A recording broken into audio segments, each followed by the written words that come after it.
Hello, everyone. Hello and welcome. I'm very happy to welcome you here this evening on what is a bit of a rainy evening, but thanks so much for daring to come out and join us.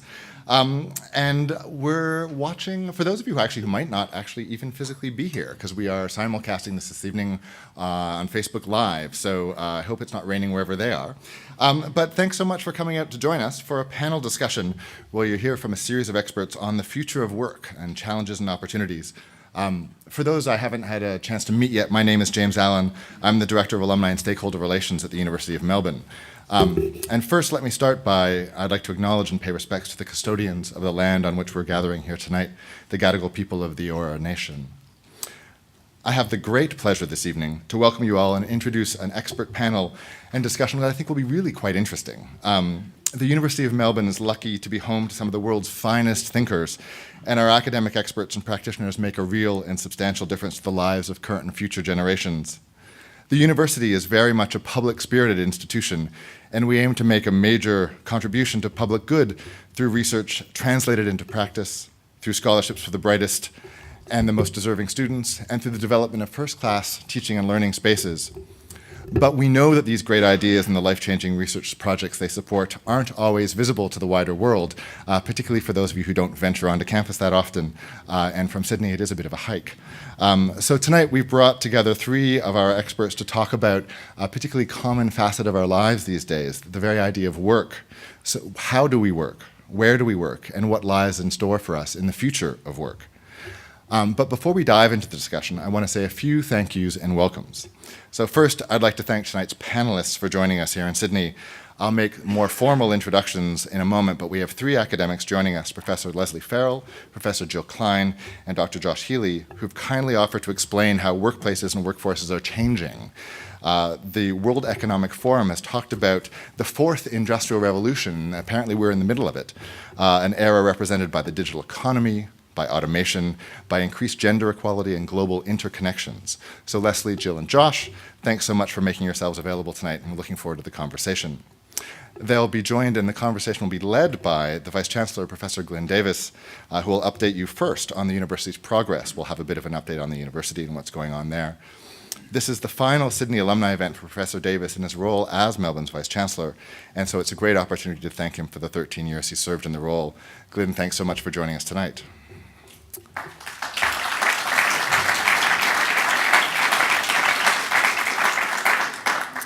I'd also like to pay a particular welcome to the members of the Sydney Alumni Association in attendance tonight. This is an extremely vibrant and active alumni association. We have over 8,000 graduates living in and around Sydney. And so it's the largest alumni community outside of Victoria. You would have met some of the folks tonight. They're sitting here. They would have welcomed you when you arrived at the door. And they're ably led by our association president, Peter Sutherland. The Sydney Association runs a number of activities here, so if you haven't been involved, please let us know and we can help make sure you get connected.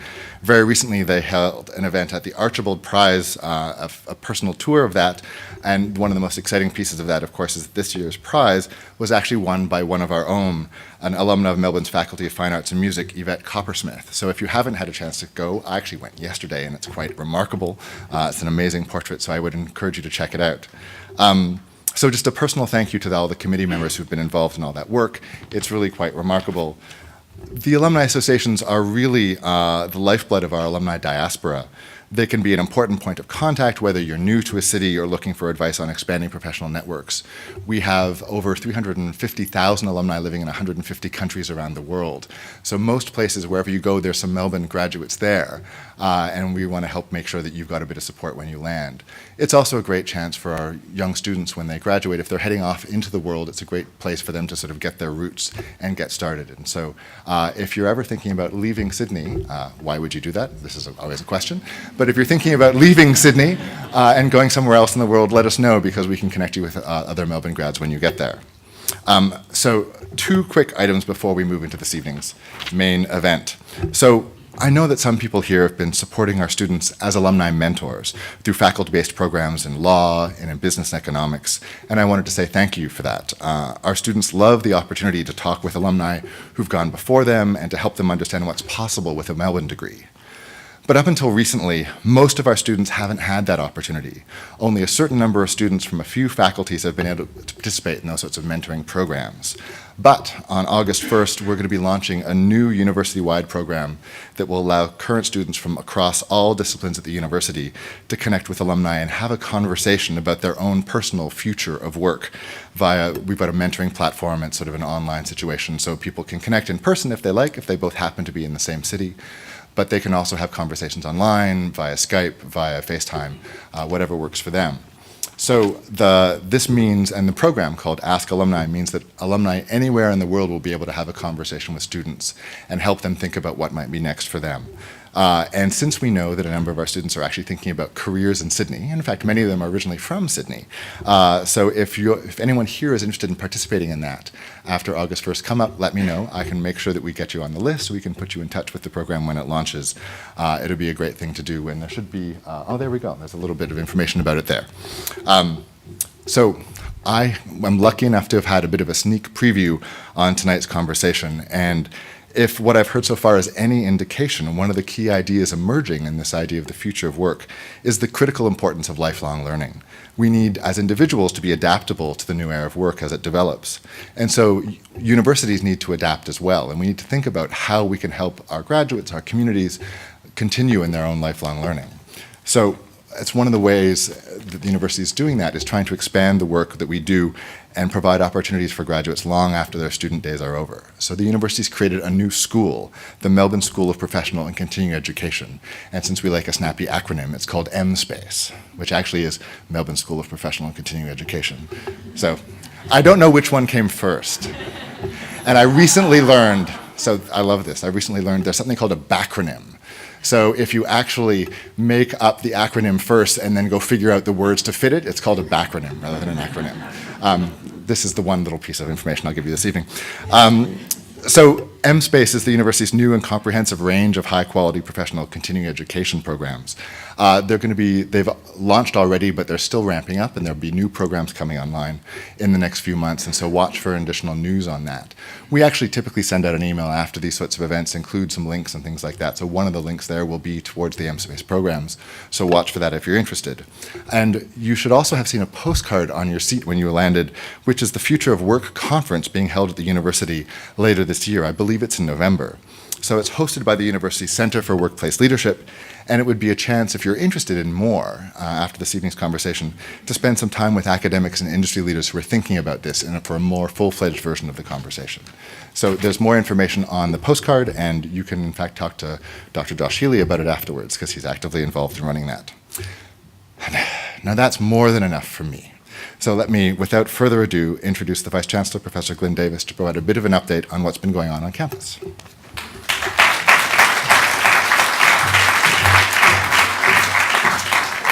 Thank you, James, and I join you in acknowledging traditional elders, past and present, and of course pay respects to the traditional owners of the land on which we meet. And welcome. I know that you're a very bright group of people, not only because you're a Melbourne alum, but because you managed to find this building. I just wish it were always that easy. Extraordinary place. I've been asked to say just a bit about what's going on, and I think there's going to be slides rolling behind me, possibly. You know, the risk of being the CEO of an organisation is you can bang on forever about all the great things that are happening, and I'm going to try not to do that. Let me just give you some highlights. Whether you graduated in 2000 and or whether you graduated last year or 50 or 60 years ago, the institution is changing an awful lot. If I tell you that this year there are 65,000 students at the University of Melbourne, you might perhaps be surprised. If I tell you there are 13,000 staff and a budget of $2.5 billion, it's gotten to be quite a biggish place. It's the largest exporter in the state of Victoria and one of the largest employers. I mean, this is not how we think of universities, but the world is changing. So next time you're on campus, come and have a look at what those changes mean. You'll notice, for example, there's a small incision being made on Grattan Street.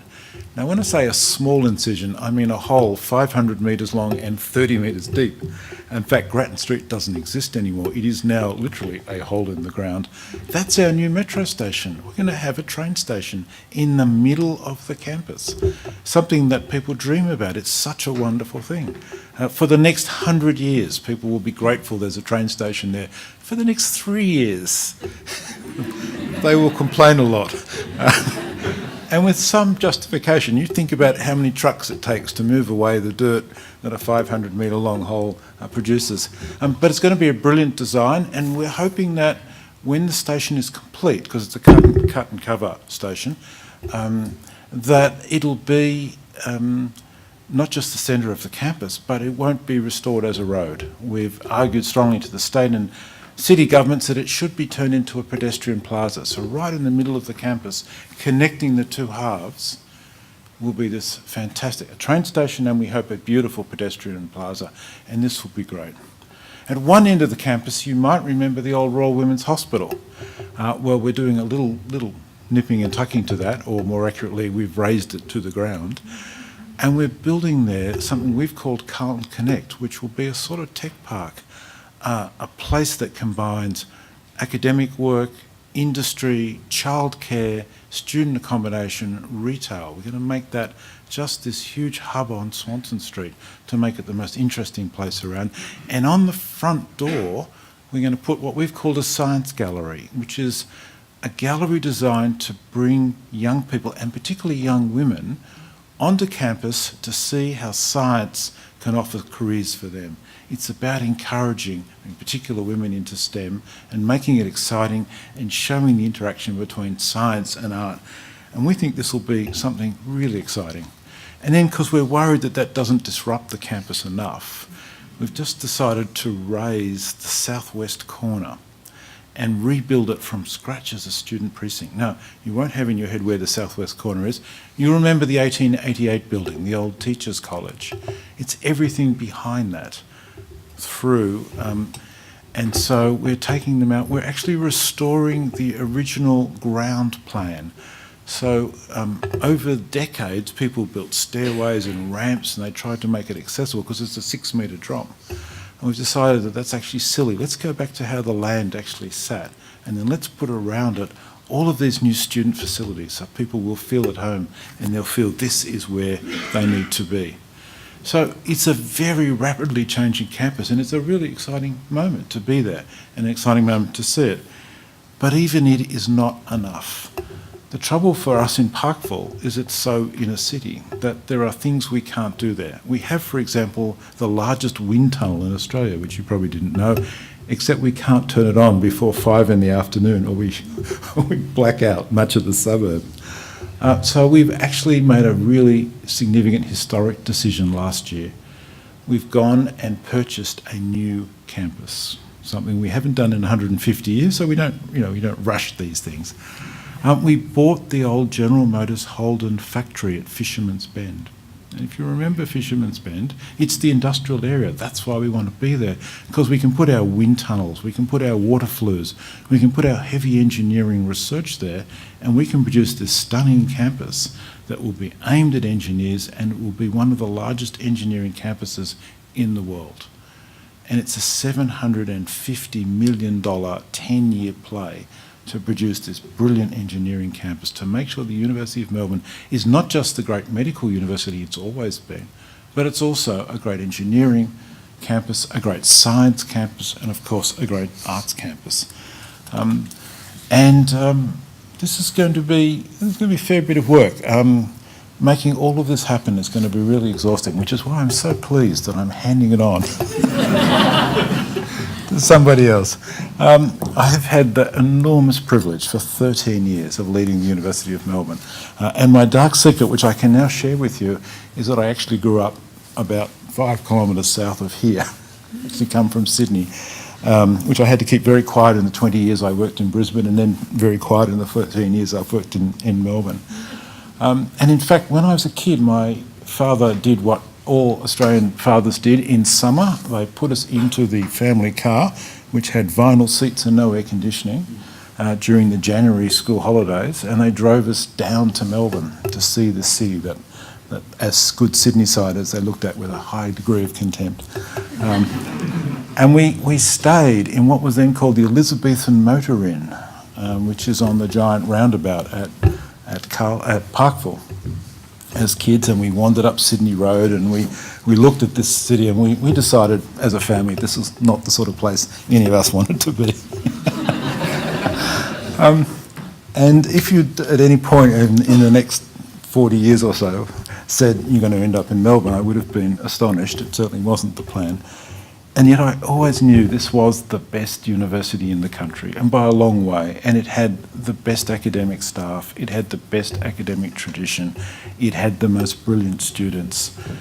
And so when one day, on Melbourne Cup Day in 2003, the Chancellor of the University of Melbourne, out of the blue, turned up in my office in Brisbane and said, the Vice-Chancellor's about to leave and we want you to apply, I was a bit astonished and thrilled. And the chance to move to Melbourne was such a great thing. And as a family, my family rather than at this point, we sat down and we talked about this and we weighed up. You know, what's this city like? What's possible in Melbourne? Why would it be worth being part of this place? And it wasn't a difficult conversation. This is a great city, we thought. My wife is from Sydney as well, so we knew the comparison. And we have family here, and I still have family here. And we drive here regularly to spend time with our families here. But we knew the chance to live in Melbourne and to be part of something great was worth taking. And so we packed up our house in Brisbane and we moved to Melbourne in 2004 and to start in 2005. And it has been the happiest and most productive time of our lives and an enormously fulfilling opportunity. So thank you as alumni for your commitment to the institution.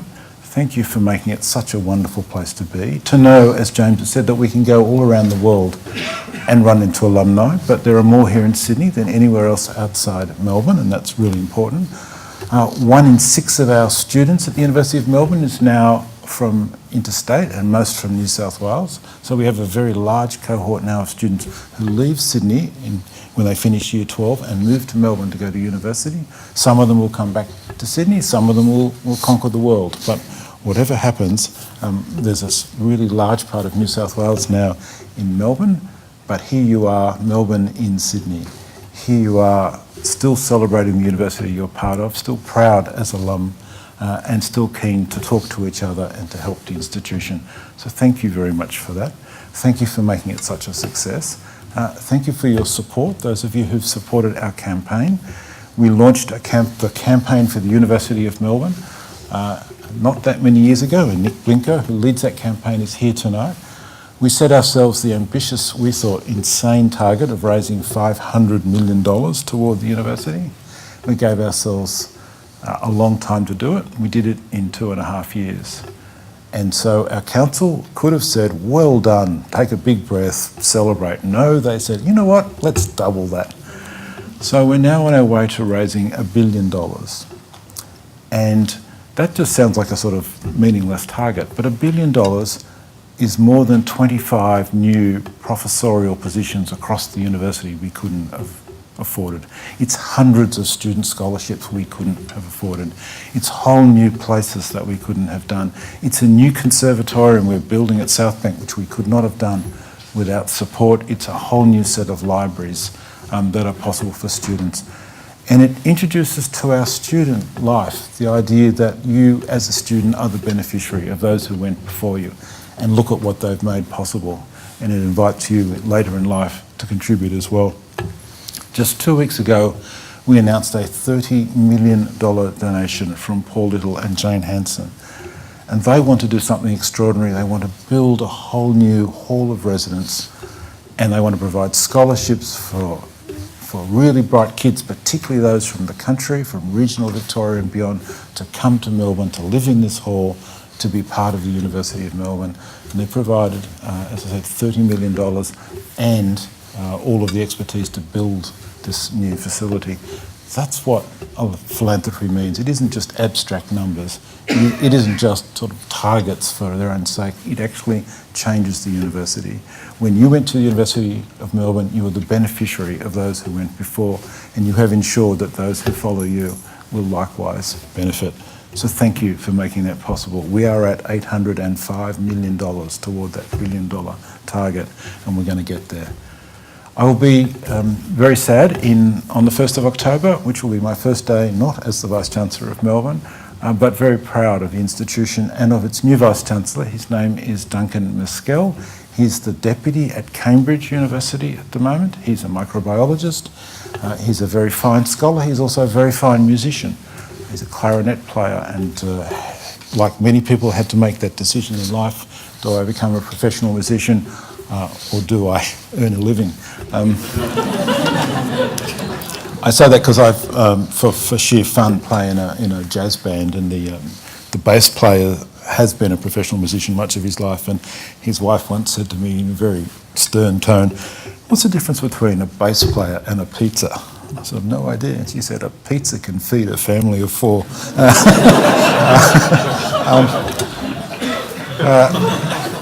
Duncan decided to become a microbiologist at Cambridge instead of a clarinet player, though he still plays, and he's a very fine musician.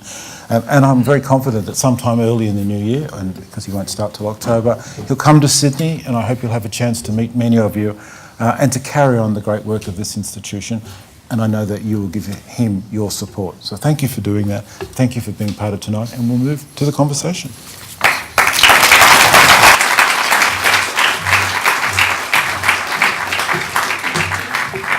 Glyn, thank you very much for that, and I'd invite our panelists to come up and join us on stage while I make a few biographical remarks. So Professor Leslie Farrell is a professor of education at the Melbourne Graduate School of Education. She spent 20 years investigating the relationships between technology, language, and literacy and work practice in a range of workplace settings, including manufacturing and healthcare. Her current research focuses on the convergence of technologies and digital work practices, recognizing the changes we are currently seeing are there we go, both sides of the page, are incredibly significant for society in this notion of the Fourth Industrial Revolution. So Dr. Josh Healy is the Senior Research Fellow at the Center for Workplace Leadership in the Faculty of Business and Economics. His research interests are in employment relations, applied economics, and the future of work. He's had recent publications on the gig economy, the aging workforce, and the consequences of skills shortages. Professor Jill Klein is Professor of Management and Marketing at the Melbourne School of Business and Professorial Fellow at the Melbourne Medical School. Her teaching specialties are clinical decision-making, leadership, emotional intelligence, and resilience. Her research interests are on medical decision-making, junior doctor resilience in the face of medical error, and medical student well-being. So we're in very good hands this evening. So would invite you to take it away, Glyn. Thank you. Leslie, James earlier on talked about the Fourth Industrial Revolution. What is this thing? What is this thing? Well, you know, there were 3 other ones. There was the first Industrial Revolution that was powered by steam. Yeah. There was the second Industrial Revolution that is more about cars and automotive. The third, more about computers and computerization of work practices. And the fourth Industrial Revolution is about the convergence of all those technologies. Robotics, artificial intelligence, 3D printing, all those sorts of things, working together rather than working as separate pieces. And Josh, are we well placed in Australia to deal with this? Well, of course, this isn't just happening to us. This is sort of happening around the world, and nor is it just a developed country phenomenon. Plenty of developing countries are leaders in this space and are sort of feeling the effects of this. It's a globally interconnected world, as we know. Look, I think there's a lot of good that we can be proud about in Australia, and in a sense we are well placed. We have a sort of open, largely peaceful, harmonious society. We're a highly educated bunch that sort of augurs in our favour. We've had this period of strong economic growth that we've sort of got the ability to work off the back of. On the other hand, I would say there's probably a few points of weakness. I think we haven't done the best of jobs in sort of reaping the benefits of that great economic bounty. Some of it we've frittered away. without sort of a long-term benefit. And I think we're increasingly on different dimensions a more divided society. And I think that places strain on the kind of economic and social bargain, I suppose, that's needed to make this sort of transformative change, and that's what it is going to be. We've also, if you think about other cultures around the world, and particularly I study employment relations, I think we still have the remnants of a fairly adversarial system. We're sort of used to the cut and thrust of difficult economic negotiations around working conditions and pay. And if you think about the German example or other sort of Northern European countries, this is not always true. They find ways of breaking that deadlock. They have more consensus-based systems that I think allow them to capitalise on this technology more readily than we probably will be able to. So yes and no, I suppose. Okay. Jill, the changes that are being described, we'll all feel individually. They're not just abstract, they'll actually change lots about our lives. Yeah. Are we up for this? Well, it's a real challenge, because when we talk about a revolution or a change, if you get down to the individual level, often what you're telling someone who's done their job in a certain way for the last 20 years, yeah. And basically you're saying, okay, well, that's no good anymore. You're going to do it this whole other way. And they don't feel very comfortable with that. And that can be a real threat to identity. And we see it, in hospitals as they move to more electronic systems and electronic medical records and things like that, that often there's a lot of pushback. And so what often happens inside organizations as these changes are taking place is people who have had their esteem developed and their status developed within the organization for having been good at doing things a certain way, and then, hey, we're going to change the rules and we're going to change what we admire and we're going to change who has status, they understandably want to keep that from happening too quickly, and we'll try and defend against that. Yeah. And then there's the risk is that a whole lot of people will not have skills that are going to work in this sort of world. That's right, that you kind of either need to change and be fluid, or you can be left behind, and that can be very difficult. Yeah. Leslie, can you say something about skills? How are we going to, predict the future and then train for it when it happens so quickly? I'm not so good at predicting the future, so I'd rather talk about what's happening right now, okay. I guess. With automation, there is anything that can be codified will be codified, and the work that people will do will be the sorts of things that machines can't do. So the skills that we're going to need are going to be around non-routine work. They're going to be around making and maintaining relationships where there is a globally distributed workforce. They're going to be about problem solving when the machines fail, which occasionally they do. I don't know if you've picked this up, but technologically, sometimes things go wrong. I'm sorry, I can't do that, as Hal said. Okay, yes, indeed. Okay. Yes, Hal, well. But one of the interesting things that we've noticed now is that the areas where jobs are growing and wages are growing are areas where people need social skills or soft skills, so that kind of empathy, that kind of capacity to solve really tricky problems that are multidimensional. People need those kinds of skills. Where people also have maths STEM skills, that's great. But David Deming's done some work that shows that employers say, well, if you have to choose between maths and social skills, we'll go with the social skills. So the big challenge for education is, how do you teach social skills? How do you teach soft skills, especially when the context keeps changing? Yeah, which skills? And it raises the problem, and Josh, you might like to reflect on this. We all, from time to time, have to give advice to young people. It is pretty sobering to think that next year, everyone in first year at university will have been born in 2000. Try not to think about it.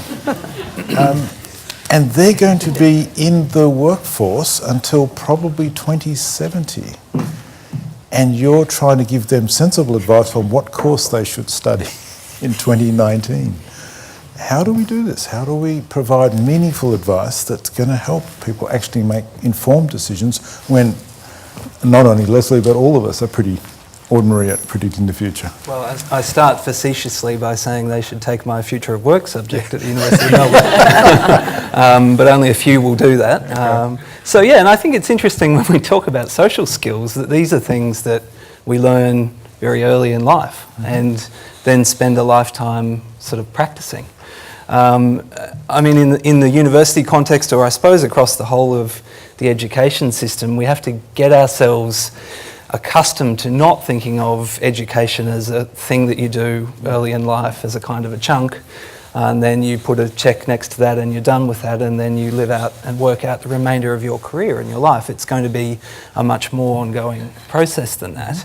I mean, I suppose part of what I encourage my students to learn is just to learn something about the technological terrain. I mean, I come at this as, I declare this openly as a social scientist, and much of what's happening is in computing science, in engineering, in informatics, in areas that are not my home discipline, but it kind of, the onus is on us, really all of us, to sort of learn a bit about what's going on.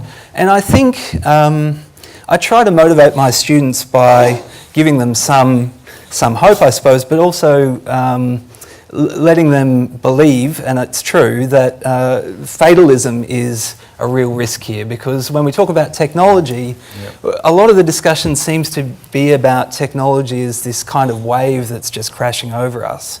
And I think that's not the right way to think about it. Technology is, something that's created by us, and it's sort of within our control. And the students of our universities are going to be the business leaders and thinkers and influencers of tomorrow. So learning about what's going on and participating in the process of technology's adoption and use, I think is really fundamental. It's important, yeah. And we can talk about resilience and adaptation, or ability to sort of cope with change, but Jill, again, can these things be taught? Can you learn how to be more resilient? Yeah, well, we try. How plastic are we? That's some of the teaching that I do. I mean, I think the key thing is the mindset we have about change. And just very, very briefly, 30 years of social psychology research has found this interesting difference in how people think about intelligence and abilities, and it turns out to be really important. So some people tend to see intelligence and ability as fixed, that you kind of either have it or you don't. And it doesn't change much. Once you're an adult, it doesn't change very much. And that's called a fixed mindset. But the other option is a growth mindset, which is that you see intelligence and abilities as malleable. You develop them through time, through practice, through sometimes getting criticism or negative feedback and learning from that and so forth. And you might say, well, what's the truth, Professor Klein? And it's still hotly debated. It's probably a mixture of the two. But what's really important is what people believe. And it turns out that people who believe that abilities and intelligence are fixed can be very brittle in the face of change and in the face of challenges and setbacks. Because if you believe that you either have it or you don't, and we give kids this mindset by telling them they're brilliant and they're so smart and they're great at everything and everyone gets a trophy and no one ever loses, and we do all of that, and we end up giving them a fixed mindset. When you then encounter something that you're struggling with, then there's this sort of fear, oh my God, this means I don't have it. And so people can end up being pretty brittle. Where with a growth mindset, you hit a setback, hey, that's part of the process. You're not necessarily celebrating, but it's, hey, having setbacks and learning from them and adjusting that's a really important part of the process of developing my skills and abilities. And so research shows that we can help people have more of a growth mindset by teaching them about this and giving them some tools, and that is a great lever to pull to help make people more resilient. That with more of a growth mindset, a sense of malleability and change and growth, that helps people use resilience tools much more easily.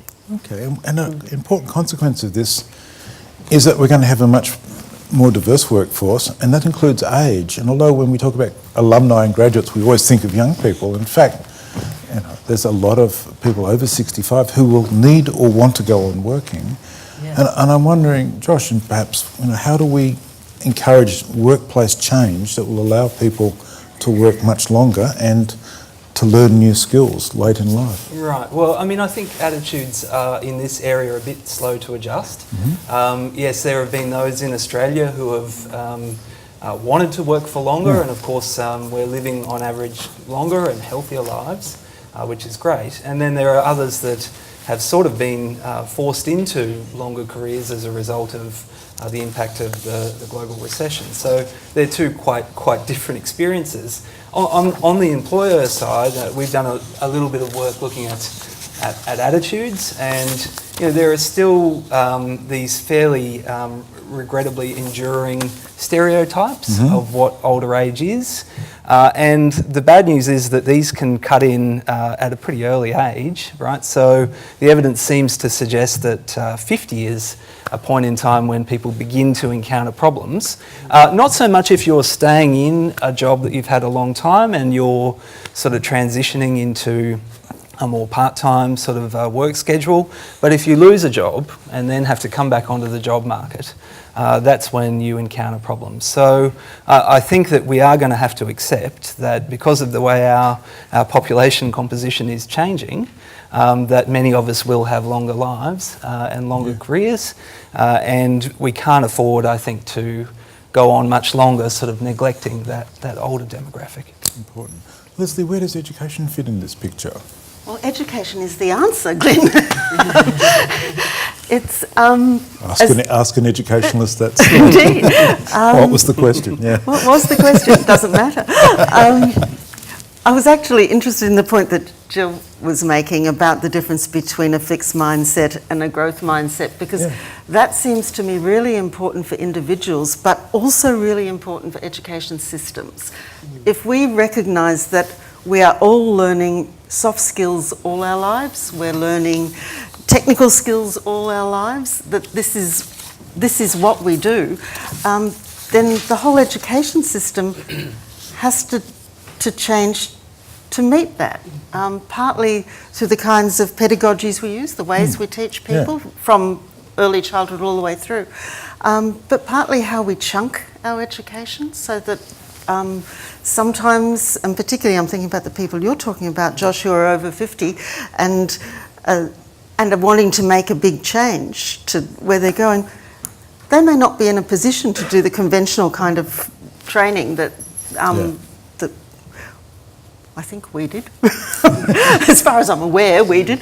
But instead they may need to do it in bite-sized pieces, or just do the most crucial course that provides them with the currency they need to trade in the market that you're describing. And education really changes slowly. So I'll just ask Jill, if you can train for resilience, can you train for innovation? Can you train for entrepreneurship? Leslie, are these skills that actually we can teach? I think so. I think we can train for innovation. I don't know if we can train for entrepreneurship. You mean successful entrepreneurship here? Yeah. You mean there's another kind? Yes, I mean there's another kind. I think with innovation, the real trick, and I'd be really interested to know what your thinking is, Jill, but the real trick is to be able to teach people a way of approaching their learning. It's not so much having a list of topics that this is how you do innovation. It's having ways of approaching learning a discipline, learning a profession that both honours the discipline and the professional practice that has been developed over decades or centuries, but also shows how to use that as a resource to do something new and different. This isn't always how we have been teaching in the past. That's right. And we need to figure out how to do that. Yeah, I mean, I would think one of the best ways to help someone be a successful entrepreneur is let them be an unsuccessful one first. I mean, it really is about trying hitting a wall sometimes, having things not work out, making some poor decisions, and then you learn from those, and then the next time round, you're not going to make those same mistakes again. That's important. Josh, who misses out in this fourth revolution? Who doesn't get a place in the table? Well, I think this is actually a big, big problem, and I mentioned early on about the sort of increasingly divided sort of society that we're facing on some dimensions. You know, it was sort of about a decade and a half ago that Hugh Stretton warned us about this path that we were on towards a less fair Australia, and I think we've actually progressed a bit further down that path. In the workforce, of course, we think of the fourth industrial revolution and we think of exciting new technology, and we think about the people that are making that and using that and leading the next waves of innovation and the firms of tomorrow. And that's a fantastic group. Many of the people that belong to that group are in the room tonight. And then there's an equal size group that have not been so fortunate, that are a bit more on the margins.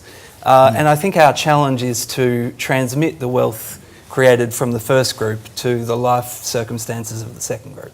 And historically, we've not been particularly good at doing that.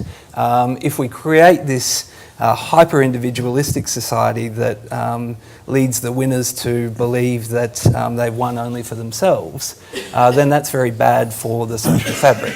But you know, this group that I'm thinking of includes some older people that are struggling to get back into the workforce, many younger people that, including some graduates, it has to be said, that have difficulty breaking into the job market, that might spend a long period of sort of probation, working in casual, part-time, internship type arrangements before they get their real break. And we're finding that period now stretching on sometimes for uncomfortably long periods of time, and that can have sort of lifetime consequences. If you think about the housing market, if you don't start to earn a decent income, then that sets you back in other ways. So I'm kind of excited about the prospects of all this change that we're living through and that we're helping to create, and somewhat worried about transmitting the benefits of that to the rest. Jill, do you share those anxieties? Yeah, no, I completely agree with what both of you have said. But another thing that strikes me is we talk about these revolutions, but one thing that still hasn't changed is the way work is designed in a way that's hard to raise children. And we still haven't solved a lot of that problem. Yeah. And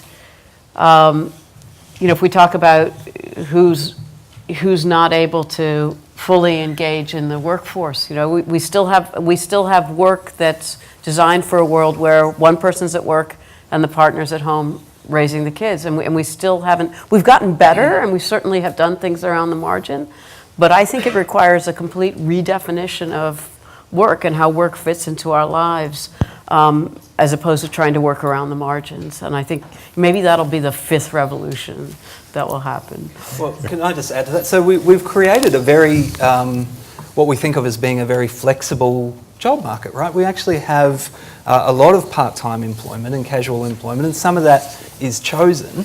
But the problem comes when people want to make a transition and break out of that. Yeah. Okay, and some of those arrangements tend to be ones that people can get a bit stuck in longer term. They don't have the same progression, they don't have the same skill development that's required, and the same sort of prospects as they might do in a more sort of conventional, stable type job. Okay, so I'm very keen to leave a little bit of time for Q&A. So I've just got a sort of final question for each of you, and I'll start with you, Leslie, if I may. We look at what's coming down the road. We won't control it. We can try and prepare for it. In a sense, what is the advice we as academics should be offering to society? And in turn, what are the voices we should be hearing as we try and think about how to prepare young people for an extraordinary future? So just a simple question.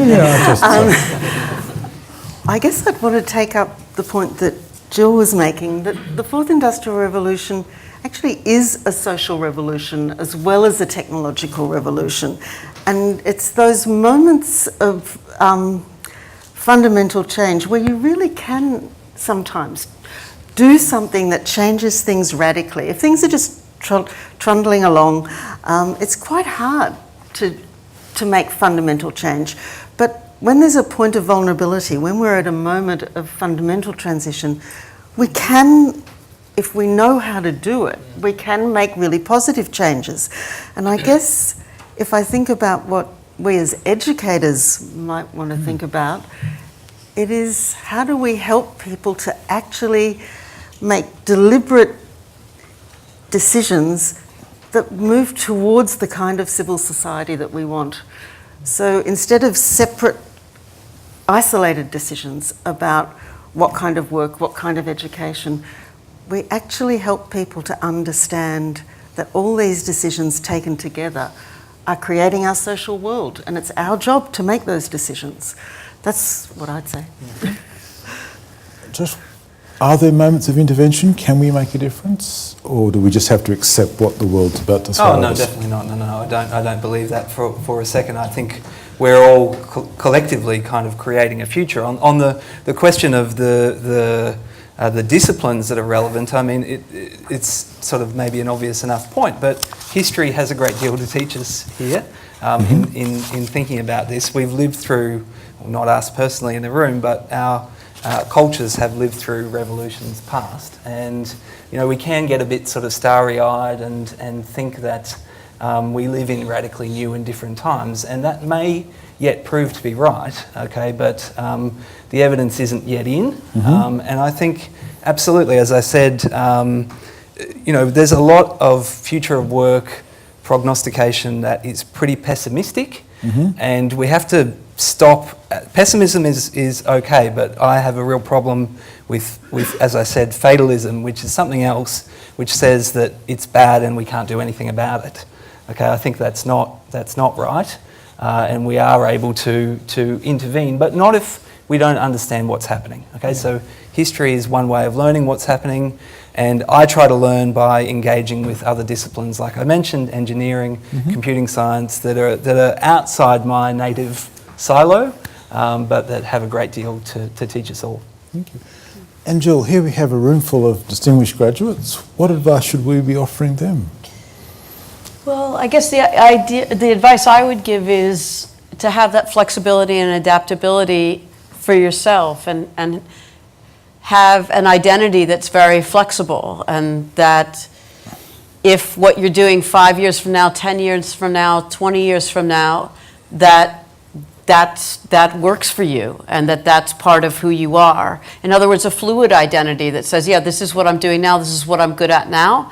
Something new starts coming on the horizon. I'd like to try and get good at that. I'd like to see what that's like. And I think the people who have that fluidity, that have that adaptability, are the ones that 20, 30 years from now are going to be running the show, because it's going to take that level of flexibility to stay around and stay productive with all these changes that are happening. So not I am a teacher, but right now I'm teaching, and okay, no, it's important. That's right. Yeah, and willingness that this might not be forever. Yeah. That's right. Okay. So we have a few minutes, and we would welcome questions. And I should just point out that we're staring at spotlights. We can't see a thing. So, but I think I can see someone up there with a microphone, which is great. You do have the microphone. If you have Yeah. questions, and I think we'll raise the house lights. Our first question is right here. Excuse Hello. me. Thank you for your presentation. It's very, very interesting. I graduated last year, so pretty fresh out of the system. Questions for the entirety of the panel. I guess coming to this presentation, I saw the robot hand, I saw the laptop, I saw the book. I was expecting perhaps more of a technological focus, and I guess I've been pleasantly surprised to see it's more of like a social and social development focus. And I've really enjoyed Professor Klein's point of view on fixed and fluid identity. And I guess as most people, if not everybody here, is an alumni and is at this presentation on a Monday night, we all sort of have that fluidity and that willingness to grow and change and collaborate with our workmates and the world. So my question is, how are we as alumni supposed to encourage or help other people who didn't go to the Melbourne Uni to want to be a part of this collaboration and this change?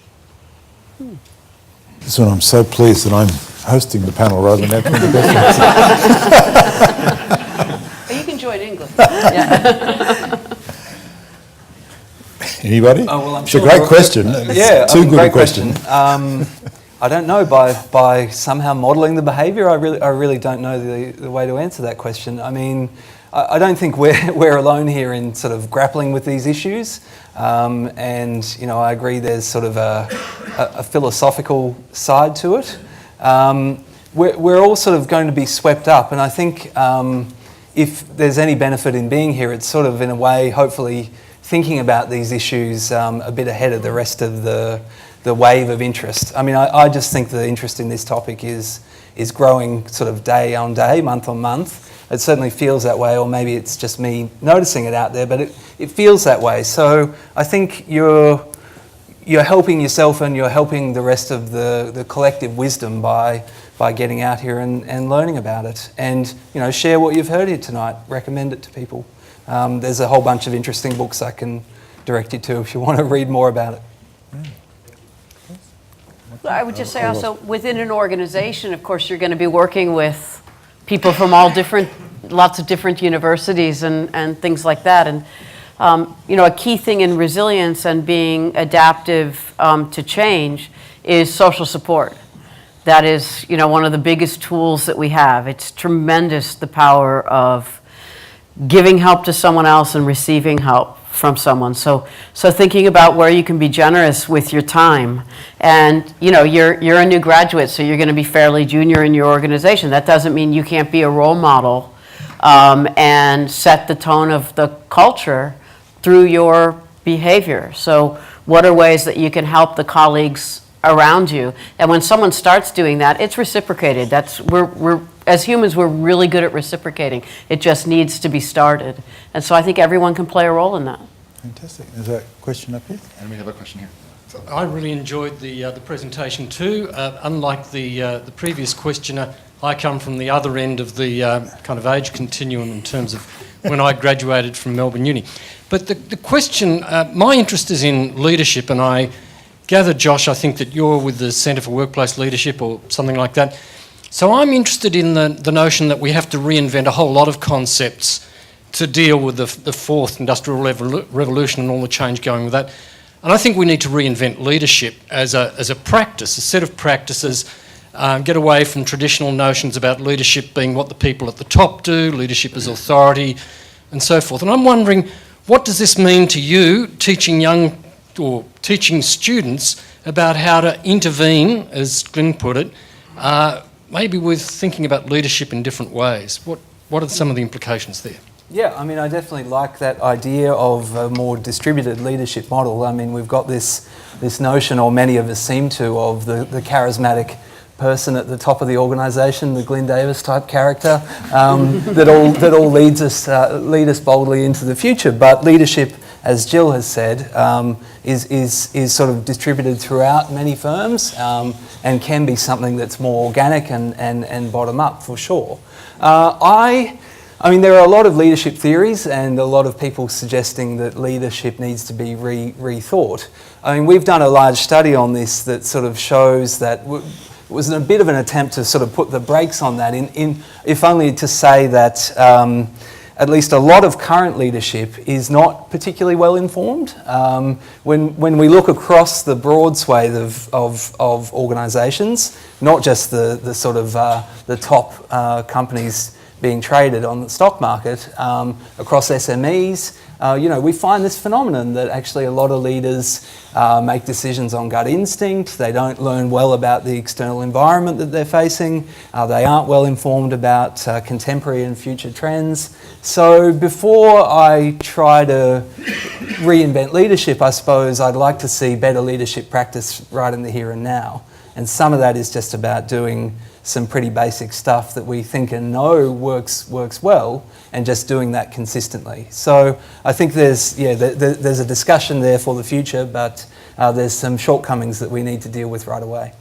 Thank you for that. Professor Russell Lansbury. Well, I'd also like to congratulate the group, the panel, on an excellent discussion. Not being facetious, but I'd like to ask, where does leisure fit into the future of work? And I asked that question because back in the late 60s, I wrote a master's degree in political science at Melbourne University, in which I compared the future of leisure in Australia and Sweden. And in those days, there were lots of forecasts of the future being a period, an age of leisure, not an age of work. Not an age of work. And in those days, Sweden seemed to have, fewer working hours than we did, and nothing has changed. They still seem to work less and get, more productive and so forth. And we seem to be struggling more and more to find anything, to find our leisure time and to use it wisely. Mm-hmm. So is this an issue we should be concerned about? But are they really happy? Leslie. That was my question. Are they really happy? Look, I think the challenge is that some people have far more leisure than they actually want, and particularly young people, the people that Josh was talking about a little earlier, who may have, they're underemployed, they don't have as much employment as they want, they're struggling to actually enter their professions, or they're just always going to be in the gig economy having periods of very intense work and less no work. So that sense of, is leisure a problem? Different kind of problem for different sorts of people. In the Graduate School of Education, we have Barry Jones, who, as you're probably aware, wrote Sleepers Awake in the mid-80s, where he argued that the biggest challenge for society was going to be to actually face and take up the excitement of having long periods of leisure. And he also notes, as you do, that it doesn't seem to have happened.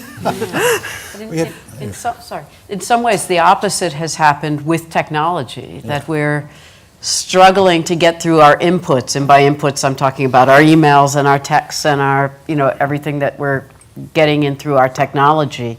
And we're struggling to keep up with those. And we go to work thinking, okay, here's this important thing that I'm going to get done that might actually have an impact on my organization or an impact on my career and make a real contribution. And then you open your inbox, and that's what you do. And you go to meetings, and you do all these things, and we end up just kind of swimming upstream against all these inputs. And we have to ask a question of, when inputs keep, they're growing exponentially, right? And at what point is it suboptimal to define having a good day at work as I kept up on my inbox or I kept up on my inputs? And then another question is, have we passed that already? Did we pass that a couple of years ago? And what are we going to do about that? Because not only does it break into our leisure, but it breaks into our focused thinking time at work. That is what helps us produce innovative ideas that actually make a big difference. And I think that's a real struggle for us. Yeah. We have two final questions, I think, one over here and one here. Huh? Perhaps my question has been already answered, but I'll try. I've worked for a number of companies because I went into companies on a contract basis to help them solve problems. And it seemed to me that a fundamental issue was communication. Mm-hmm. Now, people have been talking about soft skills and all this sort of thing, but the fundamental issue seemed to be that the information wasn't flowing up and down the organisation as it should. Especially that management was giving messages which were completely misinterpreted, or else they were not giving information, which of course did send a message. I think that this is going to be, or it is absolutely fundamental if the tool of management is to get people working in the same direction for the same purpose. And I wonder what your comments are on that.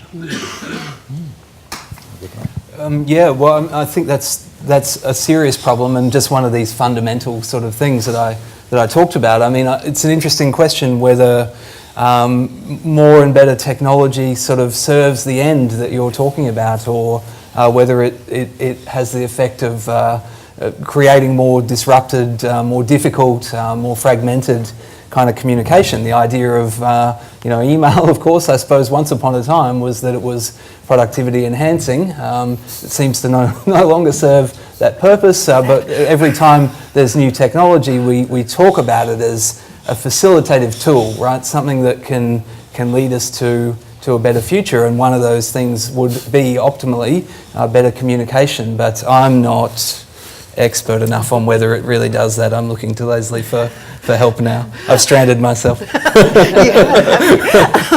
I guess the only point I'd make in addition to that is often in organisations we think the technology is going to do the communicating, and of course it doesn't. The people do the communicating, and the communication is mediated through the technologies, and we really do need to understand what the impact of that mediation is.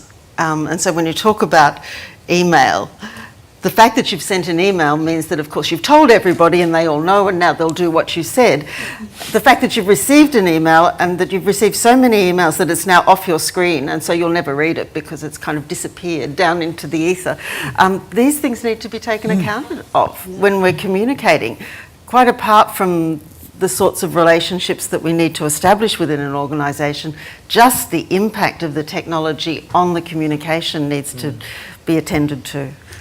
But I think it's also really fascinating that this insight that you've had by being in a lot of different organizations over the years, that whatever technology we're using to communicate, we're just very imperfect communicators.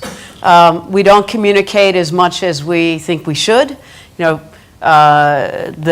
The saying in leadership is if you're leading a change in an organization, communicate 10 times more than you think you need to. And you need to say the same thing over and over and over again to be sure that people really hear it.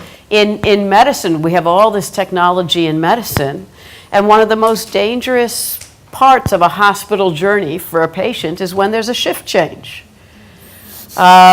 Because essential things don't get communicated from the evening shift to the night shift to the morning shift. Key learning, by the way, if you're a patient in a hospital or with someone who is, don't assume that the next shift knows much of anything about what the situation is. Have it all yourself and tell somebody, and tell them 3 times. You'll be annoying, but you'll be safer. But we still have this fundamental gap in our ability to communicate. That's right. And a final question. Yeah. So, My point is that the technology doesn't change the fundamental communication. That's the point I want to make. I think you're right. One of the first exposures I had to the ideas around the future of work was a book called The Shift by an academic from the UK called Linda Grattan. And in that book she explored alternative scenarios where things played out positively versus negatively, and it was a very compelling illustration of how we can harness the changes that are happening now to create a better world, more leisure, etc., or we can allow the technology to send us down a path of endless email, etc. Are there decisions now that we should be making now to make sure that we go down the positive path rather than the negative path? Well, I mean, this ties in nicely for me anyway to what Russell was saying about leisure. I mean, we can't opt for a future of more abundant leisure while people are sort of so anxious in the leisure that they have now. I mean, what Leslie's talking about is, that the class of underemployed people for whom all of this time is spent worrying about their future, worrying about paying bills and so on. So I think part of and I haven't even begun to really understand how you would bring about this change, but part of it has to be, I think, around managing consumption expectations. I mean, why do we work? It's because many of us are lucky enough to find our work fulfilling, but at least in part, it's about putting food on the table and providing for ourselves and our families. And while costs of living are galloping away from us, we don't have the option of saying, I think I'll just work less. We need to make that decision collectively, and I think that's phenomenally hard, in part because we've forgotten some of that thinking that has been with us now for a long, long time. It was in the 1930s that Keynes talked about this future of abundant leisure that we would face, or that his grandchildren would face, and we haven't arrived there yet because we keep forgetting this stuff and then having to relearn it. And now we're relearning it again around the value of leisure and the value of productive, constructive time away from the demands of work. Jill, final comment? Well, I think one thing that happens is that, you know, our organizations and our ways of doing things change very, very slowly, very much because we get attached to doing things a certain way, and it can be threatening or difficult to change.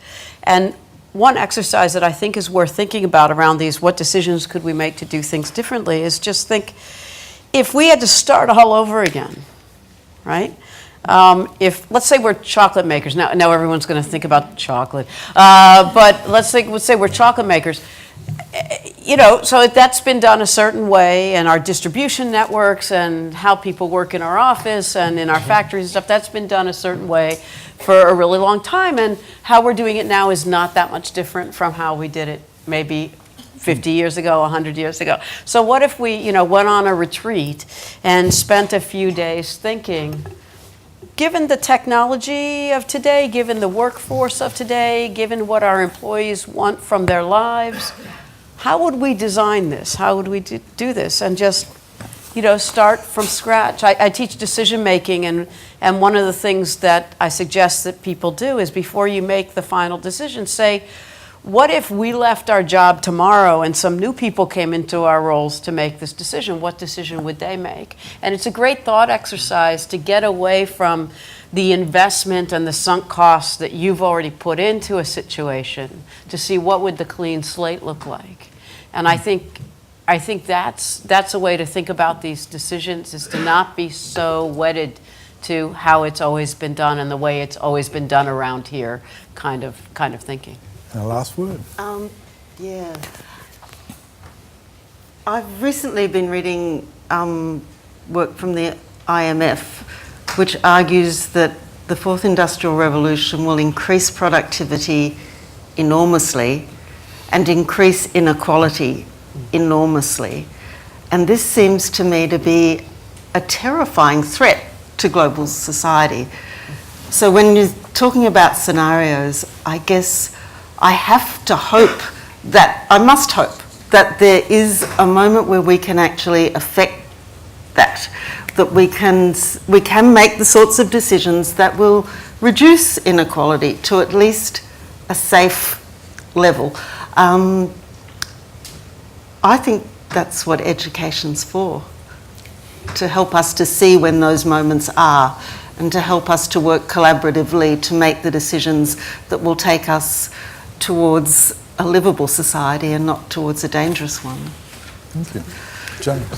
Thank you so much. That's the last question we have available. But at the reception outside, in fact, all of our speakers will be there, and you can ask them questions right up front and personal. So you can, we really hope you enjoyed the conversation this evening. Please, a round of applause for our panel.